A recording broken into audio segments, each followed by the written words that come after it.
Let's now speak to Christopher Wilson. He's a royal biographer and commentator. He joins me now from Devon. Good to have you on the programme. Your reaction to what we're hearing at the moment? Well, of course, I think we just have to wait and see how things go. But I've been speaking to people in Scotland, and I think that we can take it that the Queen's life is coming to an end. Tell us a little bit about how she's been doing recently. I mean, we've been hearing about how she's had some mobility issues, which is why she's been based in Balmoral rather than sort of travelling to London, which she normally would have. What are you hearing about that?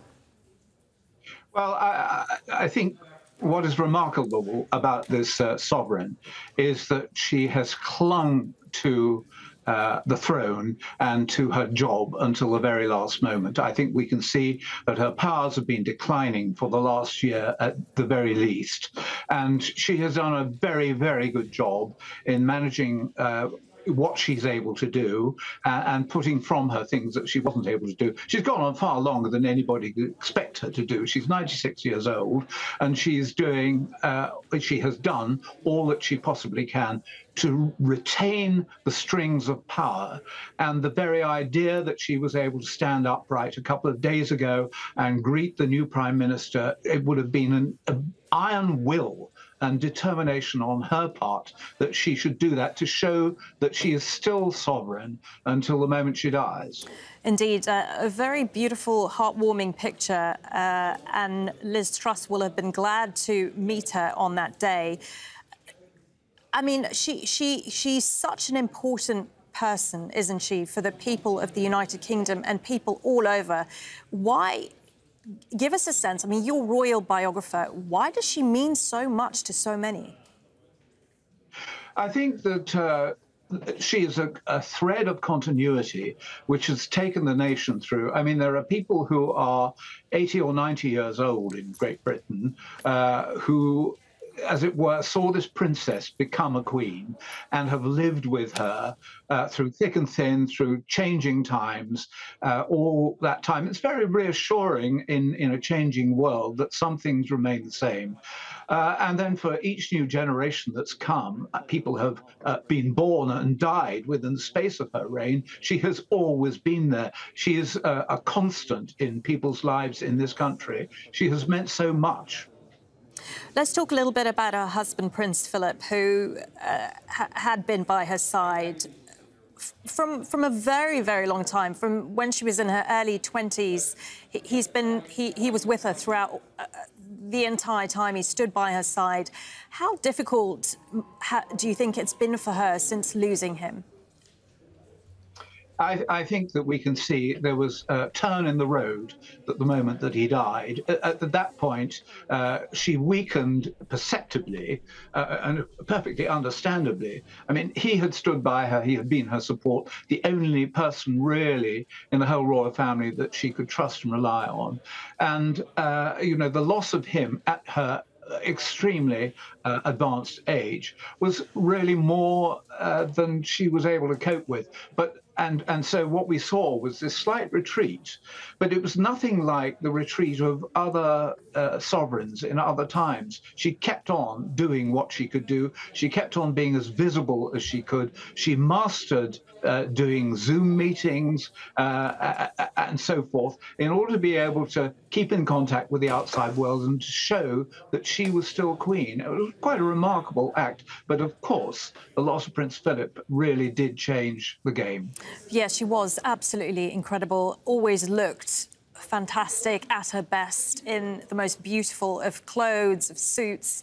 And as you say, Even 2 days ago, yeah. She had this astonishing smile. There has been political turmoil in Britain for the last 3 or 4 months, and her vision of the politicians which serve this country must possibly have deteriorated, and yet she greeted the new Prime Minister with a wonderful welcoming smile and a handshake. She was even carrying her signature handbag, even though there was no need for that. But, you know, she was determined to show that the show still goes on. Indeed, it was such a wonderful picture.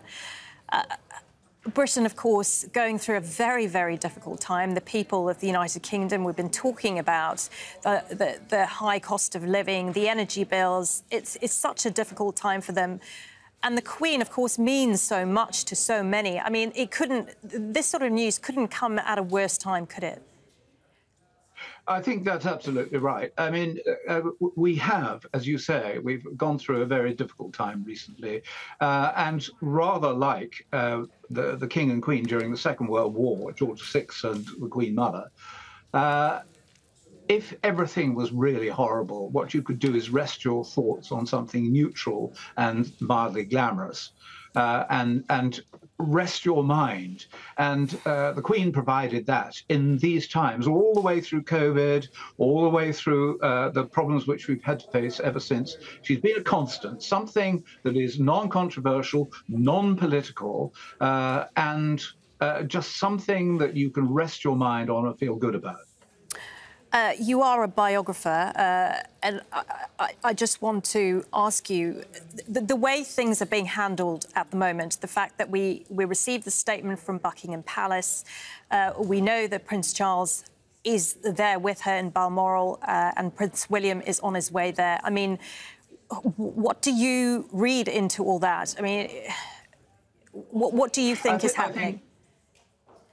Well, I think that the fact that we are being told that Charles is on his way, that William is on his way, I think that the palace never wants to create a sense of anxiety around the royal family. What they try to do is downplay everything. But I think the fact that they are now saying that the next king and his successor are on the way to Balmoral suggests that we are now entering the last phase of the Queen's life. And we don't know how long that will be, and many will hope that she will recover, but I think that she has served her country for nearly 100 years, and there must come a time when her life comes to an end. Indeed. If it is indeed does come to that, it's a very, very sad moment. Talk us through the procedure. What exactly happens if the Queen does pass away? Well, there's a highly elaborate set of instructions. It's called Operation London Bridge, and what it will do is, over the next few days, if the Queen should die, there is a highly regimented and well-organized state arrangement which will take us through her lying in state, her funeral, her memorial service, and the various public occasions which will close around the end of her reign. It's all been organized for a very long time. She's been aware of all the things that are going to happen. She will have put her name to all this. So there will be no surprises for those around the royal family as to what's going to happen next. It's all been set in train. OK, Christopher Wilson, royal biographer, really good to get your thoughts joining us there from Devon in the United Kingdom.